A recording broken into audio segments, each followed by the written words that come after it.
చాలా మంది చెప్పేసి చేశారు. అండ్ అనిల్ రావిపూడి గారి గురించి కూడా మనకు తెలుసు, F2 F1 అన్ని చూస్తున్నాము. చాలా బాగుంది. అండ్ వల్గరిటీ లేదు, మెయిన్గా ఏ ఏజ్ గ్రూప్ వాళ్ళైనా ఎంజాయ్ చేసేలా ఉంది. రమణ గోగుల్ గారు చాలా రోజుల తర్వాత పాట పాడారు కదా, అవసరం ఉన్న సాంగ్ అయితే. అండ్ ఐశ్వర్య రాజేష్ గారు ఉన్నప్పుడు నాకు మీనా గారే గుర్తొచ్చారు. వాళ్ళ కాంబినేషన్ ఎట్లా ఉంటుందో అట్లానే. ఓవరాల్గా చాలా బాగుంది. 3.58. సో మరి బాయ్స్ని టార్చర్ చేయడం నచ్చిందా మూవీ? అంత ఏం లేదండి, కానీ ఆయన మెసేజ్ ఇచ్చారు కదా, ఇద్దరు గర్ల్ ఫ్రెండ్ ఎవరు ఉన్నప్పుడు ఎట్లా, అదే వైఫ్ గర్ల్ ఫ్రెండ్ ఉన్నప్పుడు ప్రతి ఒక్కరికి ఒక పాస్ట్ ఉంటుంది, ఎలా మూవ్ ఆన్ అయిపోవాలని చెప్పారు.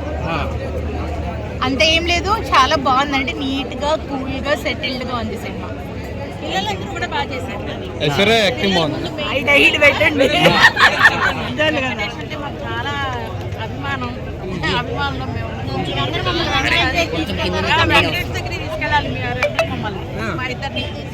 సినిమాలో ఏం నచ్చింది? సినిమా అసలు ఏం నచ్చలేదని చెప్పడానికి ఏం లేదు. సినిమా అంతా బాగుంది, చాలా బాగుంది. ఎవరైనా నచ్చలేదని చెప్తున్న వాళ్ళు సినిమా బాగా చూడపోయి ఉన్నారు. సినిమాలో ఏం నచ్చింది చెప్పండి మేడం. సినిమాలో ఏం నచ్చింది ఓవరాల్ సినిమాలో? మొత్తం ఏదని చెప్పను, ఏది పేరుగా ఏది చెప్పలేదు. ఇది బాగుంది, ఇది బాగాలేదని ఏది చెప్పలేదు. పిల్లల్ని తీసుకొచ్చి కూడా చూపించారు. ముగ్గురు ఆడపిల్లలు, ఒక పిల్లలు, తమ్ముడు, మామూలుగా ఉన్న పిల్లల్ని ఇందులో పెట్టుకున్నారు. వెంకటేష్ బాబు గారు చెప్పారు సినిమాలో ఎగ్జాక్ట్గా. ఇంకొకటి నాకు అనిపించింది, సెకండ్ హాఫ్లో కొన్ని చోట్ల అక్కడక్కడ చిన్న చిన్న కొంచెం ల్యాగ్ ఉంటుంది తప్ప ఓవరాల్గా చూసుకుంటే మాత్రం చాలా ఫుల్ ఫ్లెడ్జ్డ్గా సంక్రాంతి మూవీ అనే ఫీలింగ్ వస్తుంది.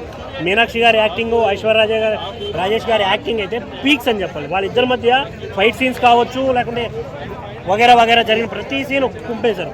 టీజీ గణేష్ గారి కామెడీ ఉంటుంది భయ్య, సింక్ ఉండదు, నాన్ సింక్ ఉండదు, కుమ్మేశాడు అసలు. పంచులు, కామెడీ వేరే అంటే వేరే లెవెల్ పీక్స్ అనిపిస్తుంది. థియేటర్కి వెళ్ళే ప్రతి ఒక్కరికి చెప్తున్నా, మీ పిల్లలతో కలిసి సంక్రాంతికి రండి, కడుపుబ్బా నవ్వుకోండి, మీ పిల్లలకు కూడా ఒక మంచి విషయాన్ని నేర్పించండి. Thank you.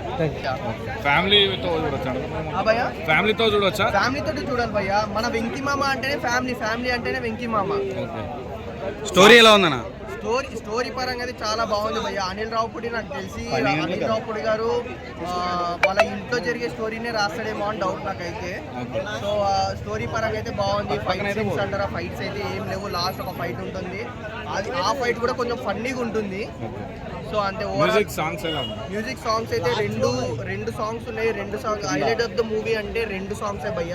ఒకటి సంక్రాంతి సాంగ్ ఒకటి ఉంటుంది, ఇంకోటి వచ్చేసి గోదావరి గట్టు పైన అనే సాంగ్ ఒకటి ఉంటుంది. రెండు అయితే highlight of the song movie భయ్య. ఈ రెండు మాత్రం కమర్షియల్ ఎలిమెంట్స్ కావాల్సిన టాపిక్ వస్తారు. సో ఈ రెండింటిగా పోల్సి నాకైతే టాప్ అని వచ్చింది అన్న. నేను యాజ్ ఎ మెగాఫన్ చాలా డిసప్పాయింట్ ఉన్నాను గేమ్ చేంజర్ మీద. చాలా మంది ఇది కూడా చెప్పాలి, చాలా మంది ఏం చెప్తున్నారంటే మీకు గంధం చెక్కల సినిమాలు, స్మగ్లింగ్ చేసే సినిమాలు నచ్చుతాయి, ఇలా మంచి మెసేజ్ ఇచ్చే సినిమాలు నచ్చమంటారు. మేము మంచి మెసేజ్ ఇచ్చే సినిమాలు చాలా మేము బాగున్నాయని చెప్పామన్న. భరత్ నేను బాగున్నాయి, మంచి మెసేజ్ ఇచ్చే సినిమా కదా. ఇప్పుడు అంతేందుకు మంచి సినిమాలే మీకు నచ్చుతాయి అంటే వాళ్ళకి మంచి సినిమాలే నచ్చుతాయి, అన్న డైలాగులు బ్రహ్మోత్సవ సినిమా బాగుందంటారా, మంచి ఫ్యామిలీ ఉన్నాయి మీకు మాకు నచ్చుతాయని వాళ్ళే చూడడం మానేస్తారు. ఇప్పుడు నువ్వు ఆడియన్స్గా కూర్చున్నప్పుడు మంచి మెసేజ్ ఉన్న సినిమా అని చెప్పేసి నువ్వు చూడలేవు. నేను ఎంగేజ్ చేస్తే చూడగలవు. అది క్రైమ్ మూవీ కావచ్చు, మెసేజ్ ఓరియంటెడ్ మూవీ కావచ్చు. ఇప్పుడు అదే పుష్ప సినిమా నేను ఎంగేజ్ చేయాల, నీరసంగా వెళ్ళిపోయింది, నువ్వే బాలేదని చెప్తావు. ఇది ఇక్కడ జరిగింది అదే ఎగ్జైట్మెంట్ అనేది క్రియేట్ చేయాలి ఆడియన్స్లో. అక్కడ మిస్టేక్ జరిగింది. అంతేగాని క్రిమినల్ సినిమాలు మాకు నచ్చుతాయి, ఈ సినిమాలు మాకు నచ్చవని కాదు. అసలు మెసేజ్ లీడర్ సినిమా అన్న మాకు నచ్చలేదా, బాగుందని చెప్పలేదా, చెప్తున్నాం కదా. అది కొన్ని తెలుగు లేని వాళ్ళు చేసే మాట్లాడినా అది అంతే.